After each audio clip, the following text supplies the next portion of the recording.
Hello and welcome to Book Lovers Companion, the podcast about books, authors, their craft and more. My name is Edith, and joining me from across the pond is author, professor and mystery writer Cecelia Tichi. Hello Cecelia and welcome to Book Lovers Companion. Thank you. I am glad to be here. And it's lovely to have you on the show. You were a topic of conversation with Rick Light, to be honest. Yes. Yeah. Rick, he is my guru, so to speak,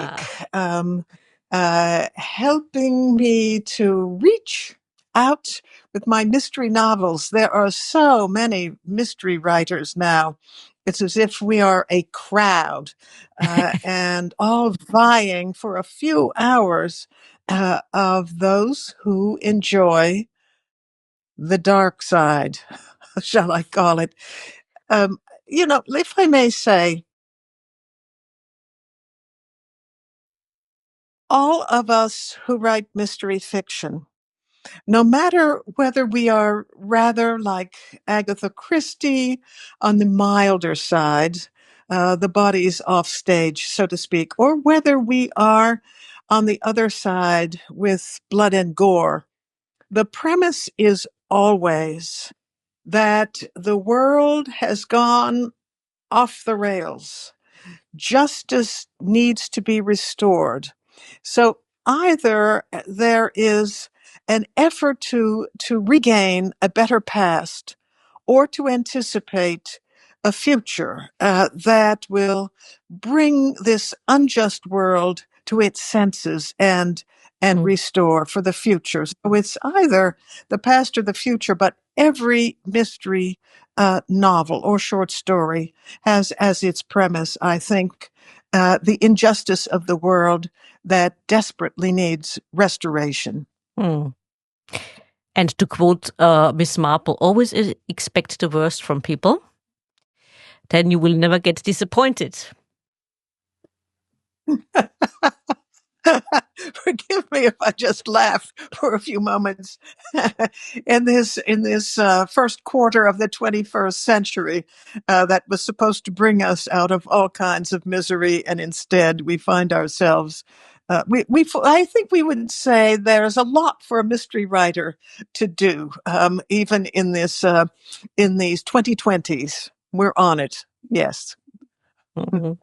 And may I say as well, that the Gilded Age, the American term from the Mark Twain novel of 1873, that very phrase not only stuck adhesively in its own time to ours, but if one goes to a search engine and types in Gilded Age, there are as many references to these current years we're living in as to the 1870s, 80s, 90s, and so on. So what we're alerted to is a second Gilded Age in which some of the very same dislocations have arisen. New technologies that people are uncertain of how to cope with. We have it all the time with our digital devices.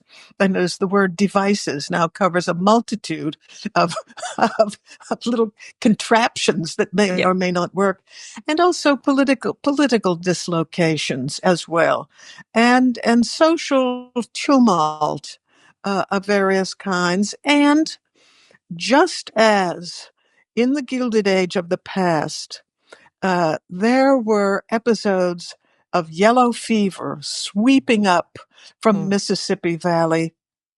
And if we go a bit further into the era of World War I, and people don't like to extend the Gilded Age to that point, but I will say the influenza pandemic of that period, and then we most recently have just, we hope, come out of the early 2020s and all of that strife and trouble, and we're still in the aftermath of that, though we don't like to think about it. So the two Gilded Ages mirroring each other in many regards. There, I've said it. Do you think that is really the reason why people take so much joy in reading these kind of books? Well, I think let's divide, as I'm also often asked to divide, the plot-driven mysteries on one side and the character-driven ones on the other. And of course, with the plot, there's a kind of clever clockworks that is so rewarding. And then on the character-driven side, three-dimensional characters, one hopes, that kind of can form an allegiance with readers. But in both, there are problems. There is the mystery. How could it be solved? There are twists and turns. And then there is inevitably a satisfying resolution, not a simple-minded one. Often there are complications that will endure, that are apparent. John le Carré's books never have happy endings. These are not fairy tales. But at the end, there is a kind of pause, a caesura of misery and crime and upheaval. And so there's in this pause, the reader can take a breath, feel pleased. Sometimes the reader has figured it out ahead of time and is rewarded with the reader's own perspicacity. And sometimes the surprise ending. It has to make sense and not be a trick. The writer has that obligation not to pull rabbits out of hats at the very end, because then that's, the game is up and all that time was for nothing. And couldn't you do better, author? So that's a warning to every mystery writer. No magic tricks. It has to make sense. But I do think at the end, the satisfaction of the ins and outs, the turning points, the surprises, all have to be unified and coherent, leading up to that satisfying ending. I would say as well, something I was advised by a mystery writer of my acquaintance, Steve Womack. And years ago, he won the Edgar Award for, a sort of Oscar for mystery writers. And Steve said, you can launch a book like a rocket. Up it goes. And when it's coming round to the end, once again, it's speeding along. He said, your problem is the middle. That middle where the book threatens to lose energy. That's where it must be charged and recharged for the reader and for the writer's sake as well. And so keep that in mind. And I do, and I think all of us who write mystery fiction keep in mind, here comes the middle. Now what? And our test is often at that point in our fiction. Making the reader want to go on, which wasn't a problem with your book, I have to say. Good. I'm glad to hear that. and one more important point, which was made also last time when I spoke to another guest, was he also has animals in his. So do you? You have a nice dog in your book, plays an important role. No, don't ever kill the dog. I have been warned about that. And children, don't kill a child or a dog. I don't know about cats. But I will say the very dog in my mystery fiction, Velvet, a French bulldog, the one in my house is sleeping on a cushion right under this table where I'm speaking to you, Edith. And she's Yes. She's breathing and she's in bed. Yes, yes. And there is something of a Gilded Age history of about French bulldogs. It is a breed that nearly went extinct. They were originally, I think, from France, and then they were used as warming animals on the laps of English lace makers. Uh-huh. Because they are calm, they tend to be they sleep a good deal, and they are nice and warm and furry.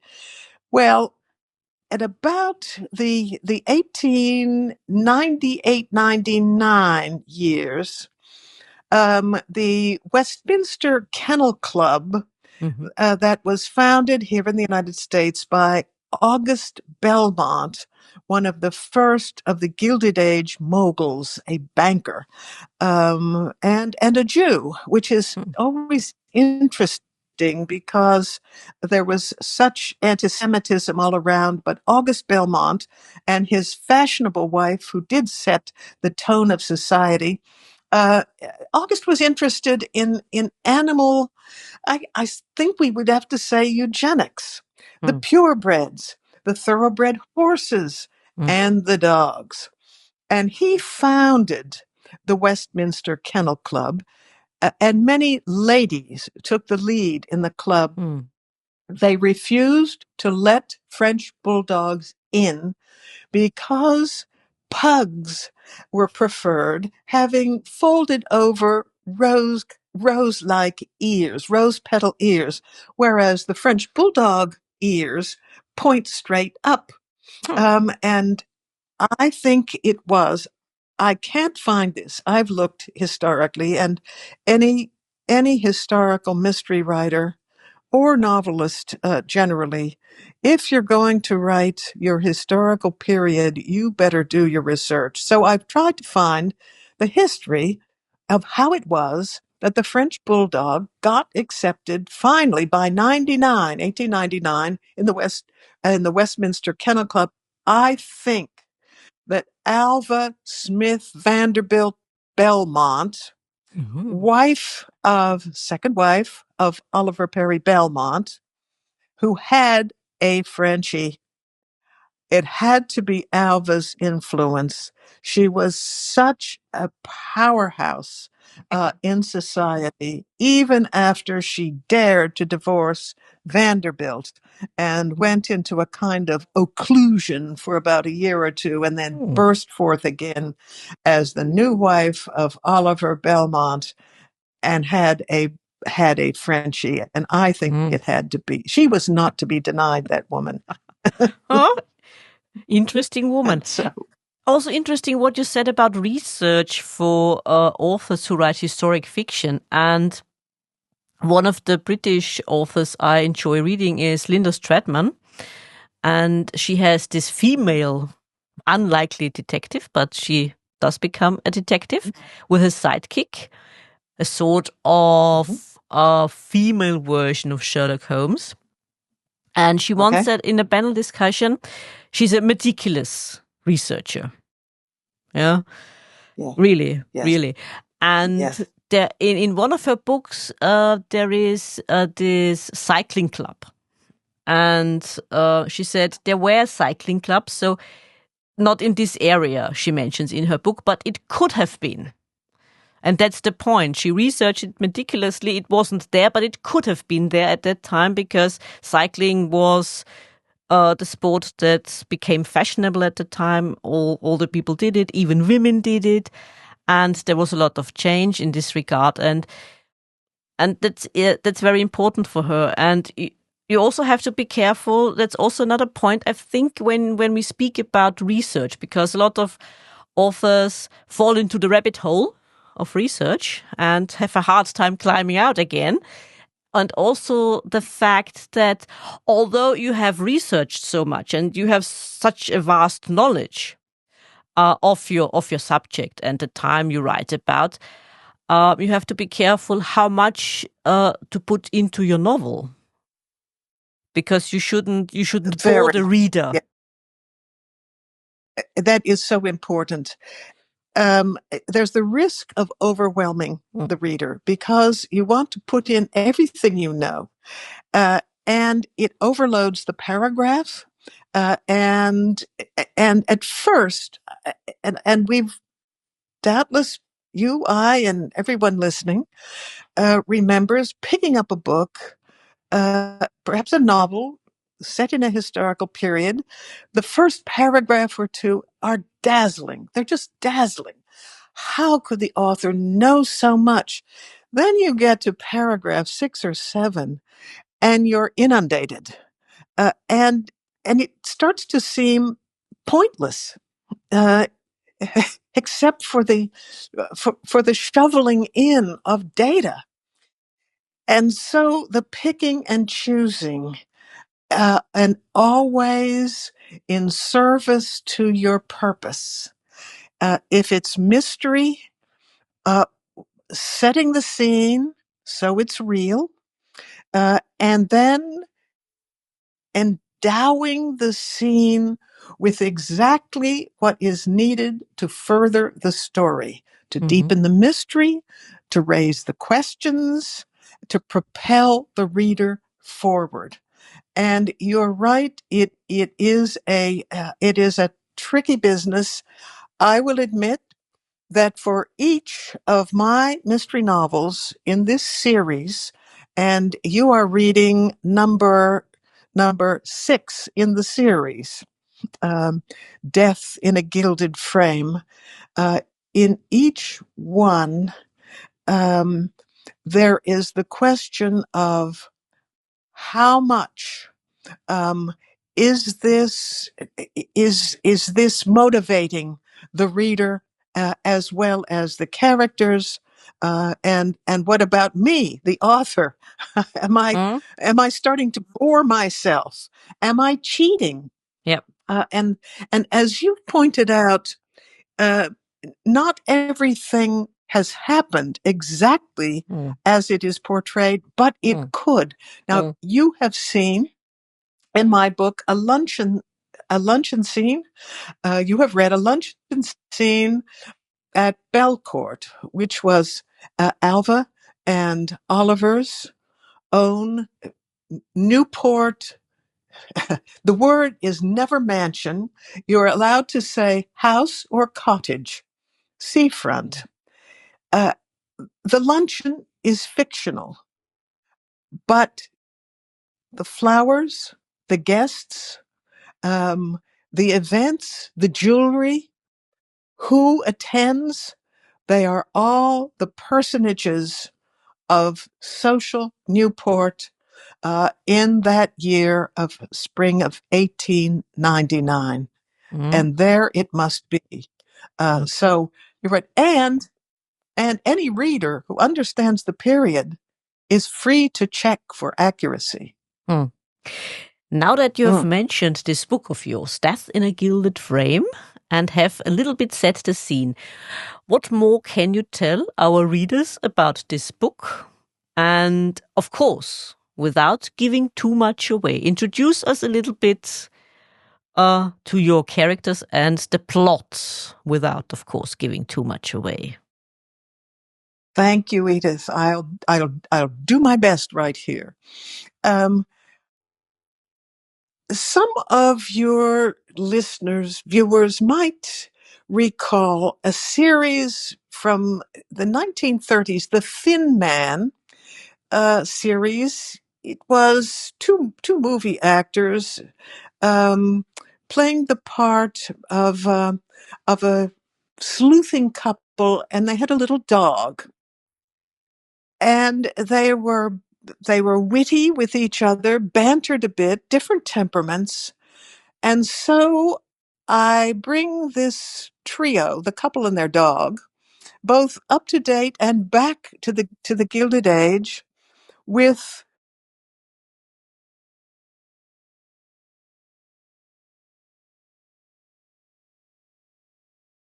of an Irish immigrant who came to America, went to the far west, struck it very rich in silver, and he is based on John Mackay, who was indeed that figure. She is his daughter. Born on St. Valentine's Day, she is Valentine Mackle. And when a society couple and their law school son visit out west in Nevada, she meets Roderick Wyndham DeVere, a fifth-generation New York Knickerbocker, and they fall in love. And love of her life is Roddy.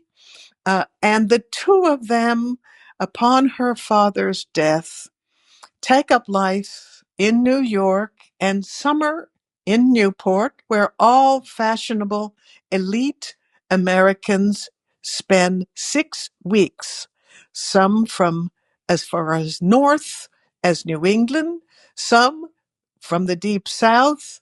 The Civil War has concluded those unpleasant years, as one social arbiter calls it. What they begin to do, Roddy and Val, in their cottage, Drumcliff, which his parents had built, and which she, being the silver heiress and supporting his parents who, from unwise investments, lost a lot. Anyway, they're spending their 6 weeks, and they have a good friend who they fear is in danger of perhaps being murdered by a society stalker. They form a partnership as sleuths. Yes, they're a young married couple. They've been married a couple of years, but they do the deed. And thereafter, for the next year, as they go back to New York, there are young women being strangled in Central Park, right across from their Fifth Avenue mansion. And they are called upon once again because the rumor from Newport last summer is that they might take a hand. They too have, I'll call it, I will say sidekick. There is a New York City detective named Colin Finley who helps. He is a kind of frenemy, so to speak, but in partnerships in crisis, they call upon each other. So the year goes round with different cases, and it's time to go back to Newport again. Mm-hmm. And Roddy implores Val to have her portrait painted for his study. She's reluctant. Why must she sit spending hours in these glorious summers when they could be sailing? She could learn to sail. She wants to learn to sail. There are parties and balls and all the rest of it. Let me just say, the visitors flock to Bellevue Avenue to this day, and the Travers Block is still there. But in the spring, as the season begins, I shouldn't say spring, I should say the summer. The 4th of July is it's about to be celebrated, Independence Day for the United States, and Val will sit for her portrait.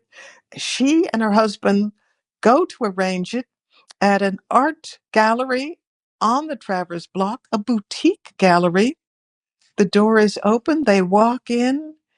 They come upon a scene of ghastly homicide.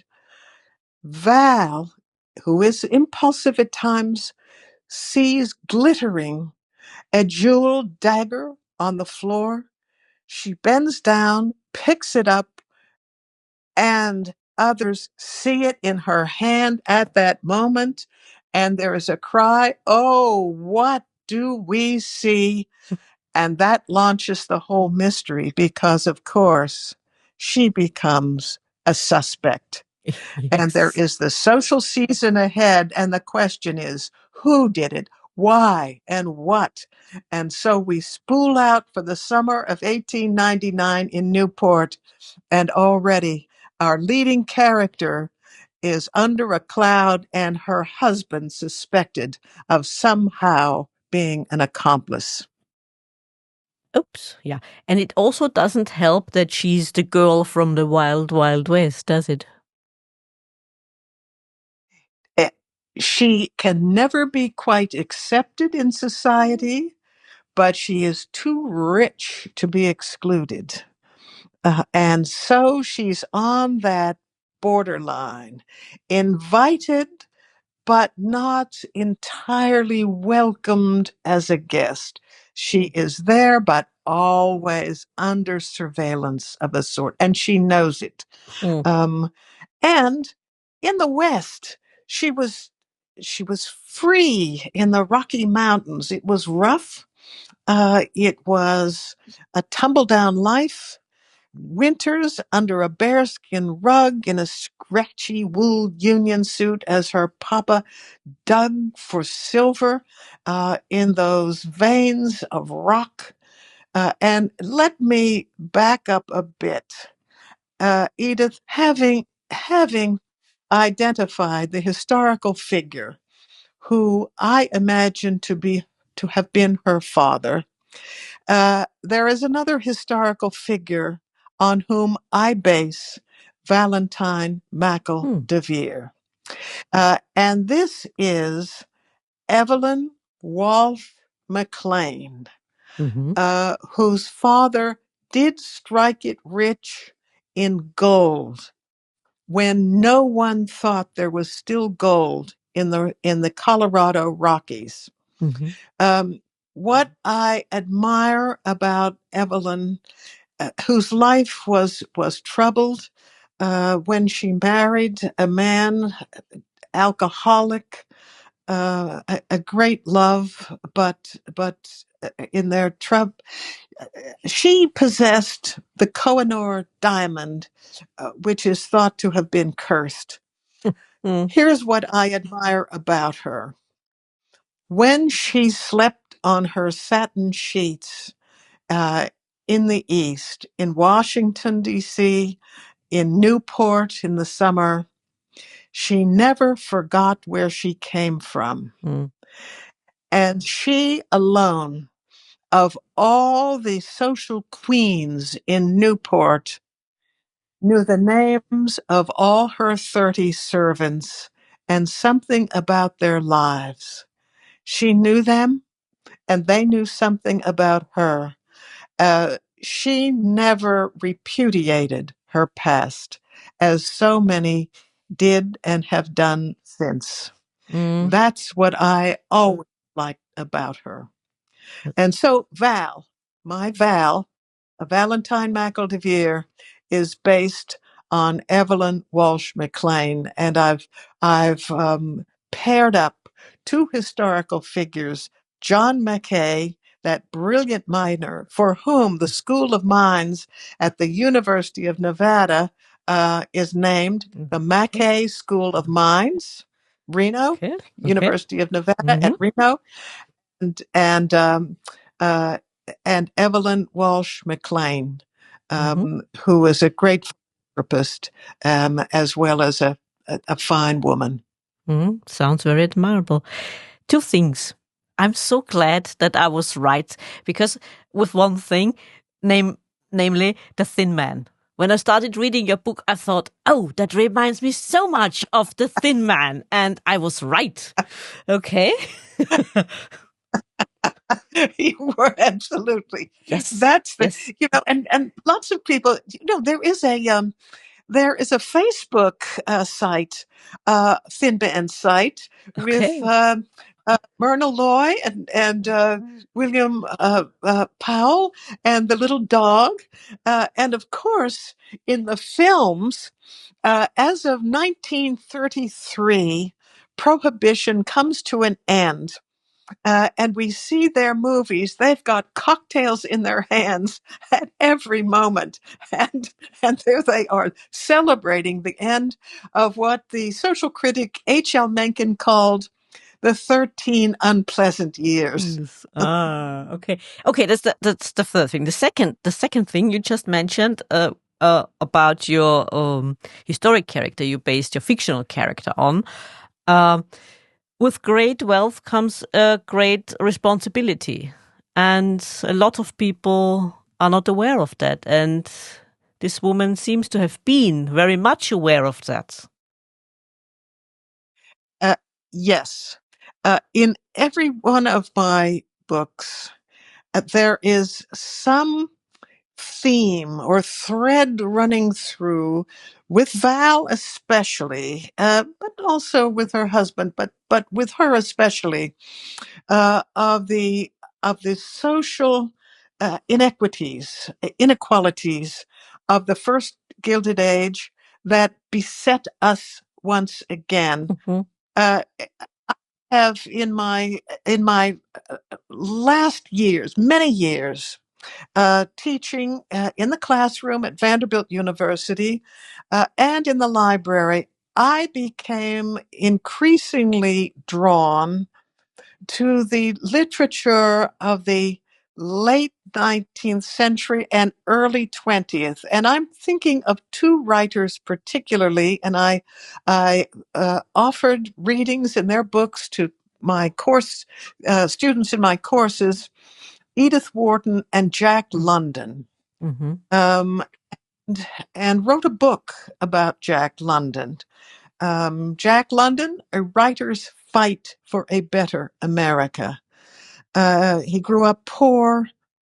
All of the problems of child labor, of a lack of any laws protecting workers or health, so that toxic medicines, foolish health schemes, and were rife in the United States. And I thought, in my Gilded Age fiction, my Val and Roddy DeVere Gilded Age series, each of these books would include some of these issues. And Val joins, if you read through these novels, she joins an organization devoted to workers' safety, particularly, and I also wrote a book on seven notable figures in American culture. If I'm just going to say the title, Mm-hmm. Civic Passions is Mm-hmm. the book, Mm-hmm. who launched progressive America, including Florence Kelley, the daughter of a congressman who was himself fascinated by the steel mills.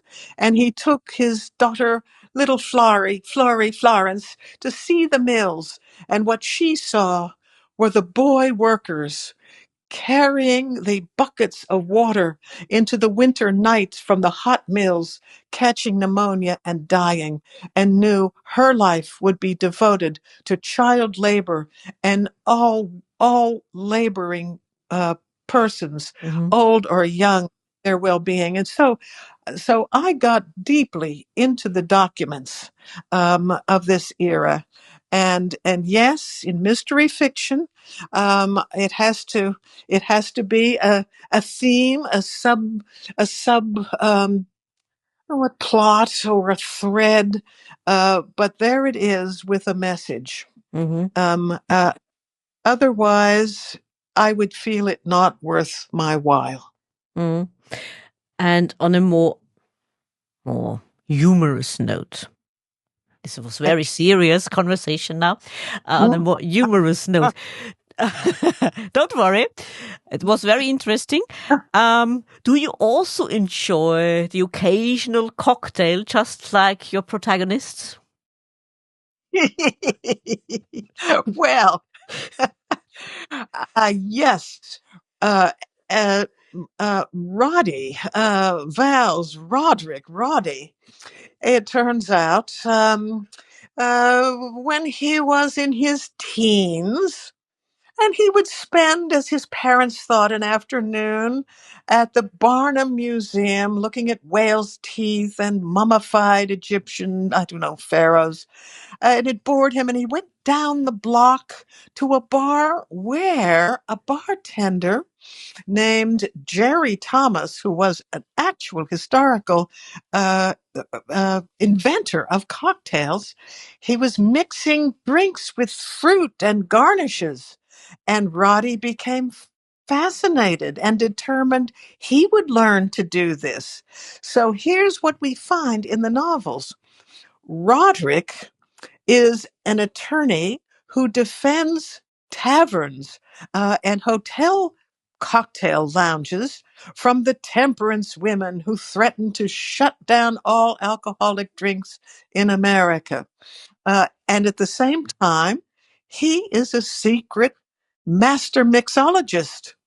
And he provides recipes for railroad lines, ocean lines, resorts, clubs.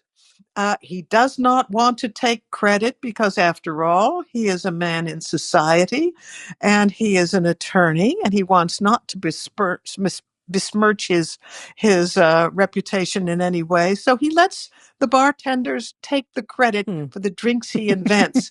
Now, here is the crux for Val and Roddy. In a hotel, let's say, or at a restaurant like Delmonico's or Sherry's, fine restaurants in New York City, cocktails can be ordered by the gentlemen, but not by the ladies. Why? Because the etiquette books give ladies carte blanche to drink as much champagne as they like, as many cups of punch, or glasses of liqueurs as they might wish. But the etiquette books say nothing about these new inventions, cocktails. And they are in a cocktail. The very word is up for definition.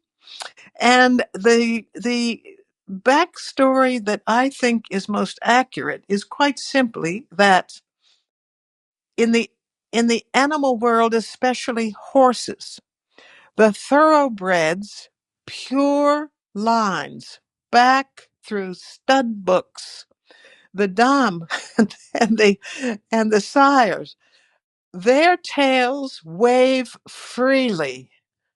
But horses that might resemble them in the pasture nearby, but be of mixed bloodlines and cannot be confused for breeding purposes, their tails were cut or cocked. The cocked tail horse differentiated from the thoroughbred and therefore not as good. Now, that term had to be reversed in order for the drinks to be savored. Cocktails had to be enjoyed as mixed drinks. Plenty of gentlemen and men would drink whiskeys, scotches, gins straight, but they liked first the adulteration of ice. No one knows who first added ice, but it was enjoyed. Perhaps because it chimed against a good crystal glass, and then cooled the whiskey, and people liked it. Men liked it. Then came the fruit juices, the bitters, the other, call them adulterants, but they were enjoyed. And this man, Jerry Thomas, published 10 cocktails in a booklet. And then as he experimented in New York, in Virginia City, Nevada, in San Francisco, in London for a while, he then published a larger book with some 130 cocktails, warning against indebtedness to alcohol, warning against it, but promoting the sipping and the savoring. And his subtitle was The Bon Vivant's Companion. And so the cocktail invented in the Gilded Age and across the pond in the Edwardian Savoy hotels and in the Belle Epoque in Paris as well. It was a kind of triangular relation of people who traveled and enjoyed their drinks. Ah, I see. Well, I do enjoy my whiskey without the ice, I have to be honest. Okay. What do you like? Come on, fess up. Yeah, okay. Welsh whiskey, for example, called Benderyn. Okay. And I also like the Scottish whiskey, of course, also the Irish. And I also Yes. like my occasional rum, to be honest. How degrading of you to go slumming in rum from yes, the time. But it can be very good and very tasty. And there is this Danish company I especially like. And I do like a good cocktail. For your next visit in Vienna, put the bar called Dino's on your list because they serve splendid cocktails. Oh, all right. Agreed. I will confess that my favorite cocktail is one of the three classics from the Gilded Age. And in my next book, just beginning to be underway, Val is going to break the rule and order a cocktail. But my favorite, there are three from the Gilded Age that are continuing to this day: the martini, the Manhattan, and the old fashioned. And that is my favorite. That is my favorite. And I will say that previously in my life, it was all Scotch, single malt Scotch. That was previous. But having moved to Tennessee, so close to Kentucky, this is bourbon country. And there is a bourbon called Booker's, and there are other bourbons. Let me not clog up our conversation with bourbon brands, but bourbon drinker now. Okay. Never mind. I'm sure the listeners will appreciate it. One or the other tip, Like I said, Welsh whiskey, dear listeners, Benderyn, we had it with another guest. So don't worry. We also had gin on our show. So, Because, because one of our guests has bar mixologists, like you said, as the protagonists in her books, for example. Very good. Very good. So we enjoy. Yes. Yeah, we enjoy drinks and the occasional Prosecco for breakfast. We are Europeans. Don't worry. We have Prosecco for breakfast. So I could do it on Sundays. But I'll tell you, I can't do it on most days because I've got to get to my characters and what they're up to and have what's going on in the frontal lobes. Yes, understandable, and it's quite all right. Okay.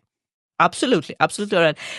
While we were talking about these, when you speak about or when we talk about the Gilded Age, what happens during that time in real life, not just in your books, in the fiction books, but in history. The changes, and like you said, women who were working to make the life of the working class better and so on. And I always think, and I've often spoken about that with other guests, that the crime fiction genre offers a huge possibility to incorporate these things, politics, society changes, and what's going on behind everything, behind the plot itself. It's a better way to transport it and to bring it to the reader. For example, especially one author came to mind in the historic fiction and historic crime fiction genre, C.J. Sampson. You might have heard about him, especially after they have made his first book into a series, in a short series, Shard Lake. I mean, he puts together politics and religion, and it all came together with this murder plot. But the way he describes this time, the Tudor era under Henry VIII, and what's going on in politics and society, nobody did it better. There's an obligation imposed upon the historical mystery fiction writer, both to offer the cityscapes and the landscapes that matter, and to populate them with the characters who represent that period of time. When I began with Val and Roddy, and it's 1898, and the war that became, in its conclusion, the introduction of the imperial United States, the Spanish-American War, as it's called here. Admiral George Dewey and his ship Olympia in the harbor of Manila in the Philippines defeated the Spanish Armada, the very end of the Spanish Empire. And so this war, of course, was waged everywhere that Spain had a position, including Cuba. And this was the war in which Theodore Roosevelt, a colonel in essentially a militia, ordered himself a fine suit from Abercrombie and Fitch, custom designed, and from Brooks Brothers, a uniform, and gathered some men who had met him when he was in the West. After all, he is a Knickerbocker, multi-generation heir of the colonists of what was New Amsterdam and now New York, and he had gone west as a rancher and a hunter, and he wrote about it, and he gathered these men who remembered him from the West and some from the East, and they went to Cuba and called themselves the Rough Riders. Now, I, of course, am not delving into the Rough Riders' exploits in San Juan Hill in Cuba. But in fact, the battleship Maine in the Cuban harbor during this period of this Spanish-American War, the battleship Maine, the entire crew, Americans, and it exploded. The fatalities were in the hundreds. The ship sank. It was rumored that the Spaniards had blown it up.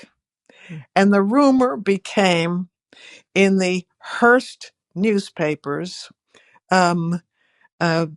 Hearst, a press baron, as they're called, in New York, said, you furnish, he'd furnish the war and he publicized this battleship Maine's explosion as the deed of the Spaniards, and so it became all the more imperative that Spain be defeated and America be lionized as the new kind of empire of the sea and land. Now, in my first of the Gilded Age series, um, a background is exactly of the Maine, and Val and Roddy are friends with a man who and I won't say whether he's guilty in the novel or not guilty, but a good friend of his died in that battle. And that has to be recognized. And the backdrop of that war is it casts a sort of shadow in that summer in Newport. So I bring this up to say, just somewhat simply, that the history in politics, concurrent with my plot and my mystery, is has to be a part of the fiction. Yeah. And so as the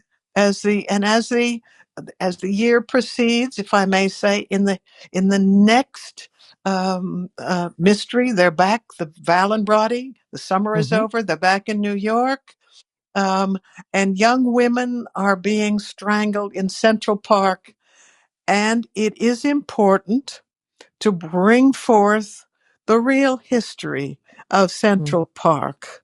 Who lived there before? Was it just vacant land? No.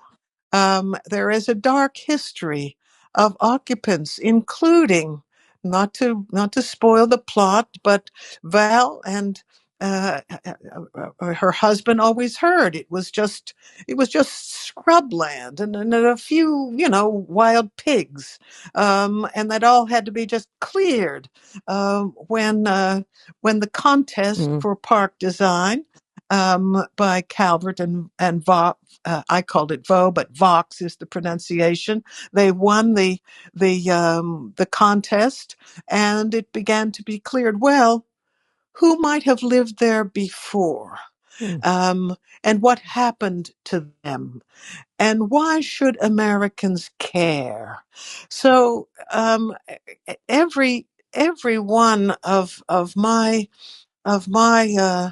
series novels has something cultural, political, and not so happy history of what happened here and why Americans should pay some attention and care. But for but for you as a non-fiction writer, this part of you who is a non-fiction writer or a fiction writer who also incorporates non-fiction in your book, it's easier to transport it, isn't it, in fiction than it would be in non-fiction? In non-fiction, putting on the scholar's hat, the historian's hat, one is obligated to the I won't say to the minutia, but to a level of detail that is of concern to scholars, to academic workers, writers, and one is obligated as well to the chronicle of one's cohort in the historical field, and to one's predecessors, who said what and why, who was somewhat in error because that person did not delve into certain archives, whether it's the Library of Congress or wherever, the Huntington Library in California, and and spend those months in the files. And it's often tedious. One is looking for one's gold nuggets, and one is, I mean, in a sense, one is a miner as an academic. Yeah. And you hope what you're mining for pays off. Why are you interested? Who are you in league with? Who are your fellows? Each of you bringing forth. Some part of a story that can never be fully told. So Yeah. You're right. The scholar's work, it's denoted as pedantry. I reject that charge. In the English literary tradition, we could say, "Who are you, Casaubon?" Out of Middlemarch, that novel that certainly excoriates the pedant. But no, you want to get it right. You want to be accurate for your colleagues, for your predecessors, and you're quite right, Edith. It's a much more slow process, a microscopic process, if you will, and if you're not a patient person, you will be forced to become a patient person. Yeah, absolutely. And it sometimes you need a lighter touch. Like we said before, you need a lighter touch when you write fiction, because there is also the plot, the crime plot. You have to incorporate in your story, in the history, in the society you write about. So you have to go more lightly on the facts, on the background. It has to be there, like we said before. You have to research. You have to research meticulously. But it has to remain. A lot of it has to remain in the background. You have to know what you write That's about, right. so to speak. Yeah, That's right. A friend of mine said 10% of what you have to research gets into the book. Now, she was talking about, she was also talking about nonfiction, but I would say as well about the mystery fiction, any attractive mystery fiction. It has to read well for the reader. And so, writer, you have got to have your editor's mind ready to pounce on the awkward sentence, on the the errant comma that to just better get out of there.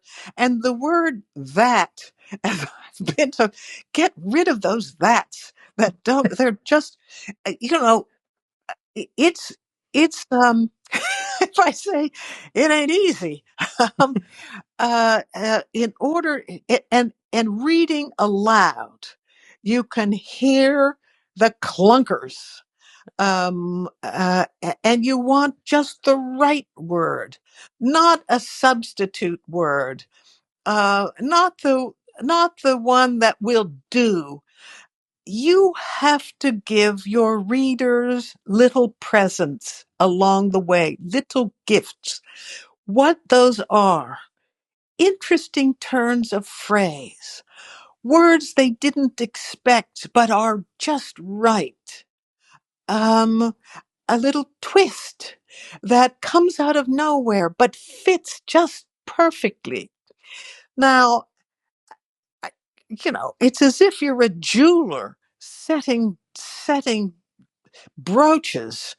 They better be just right, and it's not easy. And I have a file for each of my Val and Roddy novels that I label extra, uh, and often phrases that I thought at the time were just wonderful, they have to go. And whole passages that I have labored on, you know. And I look back and think, I'm sorry, but you don't fit here. And maybe Okay. you don't fit anywhere in this book. Away you go. Sweep. So you've got your editorial boom always at hand to sweep away what you thought would be just right, and instead it's gotta go. Yeah, understandable. May I ask? It just came to mind. We talked about history. We talked about society. We spoke about historic facts, facts of society back then, and I was wondering, do you also have a file of expressions and phrases which you found out didn't or weren't used back then, which we thought were used back then, but during your research you realized, this is something people used later in time, or not at all at this time, it was before that, and so on. Do you have a file containing such words and phrases? That is an excellent question.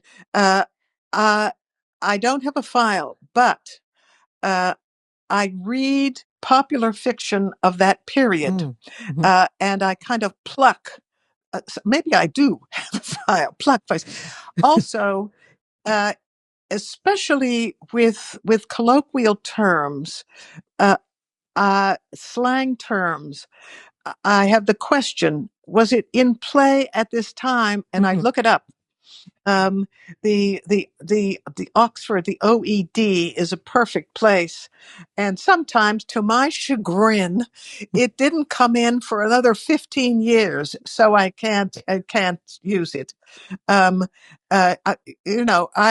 will admit I had a little session with Mr. Julian Fellows, who is the producer of the Gilded Age television program, and his director and his producer. And a word that in an original script, which I was asked to read, one of the characters says something like, "Well, what will my options be?" And I know that no one in that period would talk about their options, which comes right out of Wall Street's more recent years. And I said, and I told him, he didn't like hearing it. I said it would be, what are my possibilities, or what are my alternatives here? Do not, and lots of viewers would let it go, but anybody who knows anything about the period would know. So I'm very careful about that. And sometimes it's, as I said, it's to my annoyance that a good phrase is not in play or was not in play, but I won't use it if it wasn't. At the same time, I know that the prose style has to meet the standards of today's readers and not sound antiquated.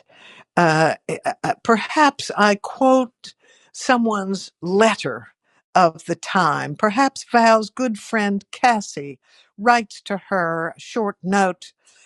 Cassie can write in Gilded Age syntax and diction, but very brief notes. And because, of course, the reading experience has to fit with the contemporary mentality. Otherwise, it just doesn't work. Yeah. Sad to say, but you're probably right. Yeah. Indeed. There it is. Yeah. But I have to admit, I do like the old-fashioned way of putting things. I mean, for me, I find it refreshing to read things You that know, sound old fashioned and a bit, over the top. Why not? Edith, I'm about to reread Trollope's novel, The Way We Live Now. I think it's about 600 pages, and it's a wonderful novel. And I've bought another copy, so the pages are bright, and the print is nice and dark and ready for me. I think is it the 1870s? It is, and I can't recall exactly which date, but and 19th century novels. I mean, in English, because I'm sorry to say I'm too linguistically impaired to read French or German, but Dickens, the Bronte sisters. Oh, bring them on. I'm with you. Okay, Yeah. I there mean, it is. Yeah. I suppose today's readers or the younger generations, they have not the patience. They don't even have the patience to read longer books. That's something I realized only recently, when I was sweeping through YouTube, and there were people who were doing videos on students. Students do not have the patience to read whole books, which are longer than, I don't know, 200 pages. I mean, seriously? We know, let me make 2 points. One is we know that these cell phones are damaged to attention spans, and Yeah. perhaps and neurologists are warning about brain development in it at the same time. I would recommend, however, the Irish novelist Claire Keegan, Keegan. Her novels are at about 100 pages. Every word counts. Mm-hmm. Um, I think she's writing against maybe Joyce, and I think it's John Williams, the lush stylist of you know lengthy, shall we say, novels, and no no artifact without a full page of description. She is writing against them, and I think she's brilliant. Mm-hmm. And she found a very wide readership. And I want the next time she comes near where I'm living to a bookstore, I want to ask her about her commas. I know that sounds why this she she why these punctuation um, uh, insistences, but that's for another time. So Yeah. I recommend Claire Keegan. So I'm not saying that she is the antidote to the problem of cell phones, but uh, she's showing what is possible uh, in a quite economical style. I know here in the U.S. it's Ernest Hemingway who is credited with that stylistic, almost radical change. But I would say have a look at Claire Keegan in this 21st century and see what she's up to. Okay.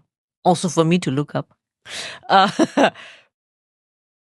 I have to say, personally, I do enjoy long books. Don't get me wrong. I mean, like I said, the very much admired C.J. Sampson. Unfortunately,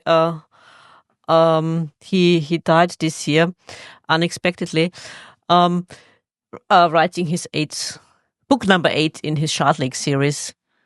But yeah, he was seriously ill at the time already, but I absolutely enjoyed his book Dominion. It's an alternate history. It's Okay, set I in don't. Yeah, it's set in 1952, and the idea is that Britain surrendered to Nazi Germany. And what happens now? Yeah, yeah. I I'm thought it up. writing. I'm script. It's I, I, fantastic. my instinct kind of resists these alternative histories. The if onlys. I know Japan has a good many writers of those books, but I'm going to go after Dominion. I'm going to do it. Let me say, while we're here with long books, uh, I I think Barbara Kingsolver's Pulitzer Prize-winning book here in the U.S., uh, Demon Copperhead. Uh, uh, it's very long, Mm-hmm. and it is an expose of the American underclass in this era. And I think she has written a book that will be read for many, many years to come. It's as if her previous few books were rehearsals for this one. I can't say enough good about it. Loved it. Mm-hmm. And it's very long. Yeah. Okay. Yeah. Splendid. Cecelia, is there anything else? We've talked incredibly long, and it was a fascinating talk, and I could talk even longer with you. But is there anything else you would like our listeners to know? Well, Edith, so our coffee is cold and we are ready to have our whiskey. Isn't that it? Yes, and exactly. Or our tea. Yeah. Oh, a nice little rum. But is there anything else you would like our listeners to know? I hope our listeners have enjoyed your wonderful questions and the way you frame them and the topics you bring to the fore, and I hope they might find that some of my responses merit your question responses. Your responses were wonderful and fascinating. I could listen even longer. So please don't go away. Wait for me in the green room. Thank you for joining me. I will be back shortly. Okay. I'll be here. Splendid. Okay. Dear listeners, I do hope you enjoyed this episode as much as my guest and I did. Please don't forget to like and subscribe. And I hope you will be back for another episode. Until next time.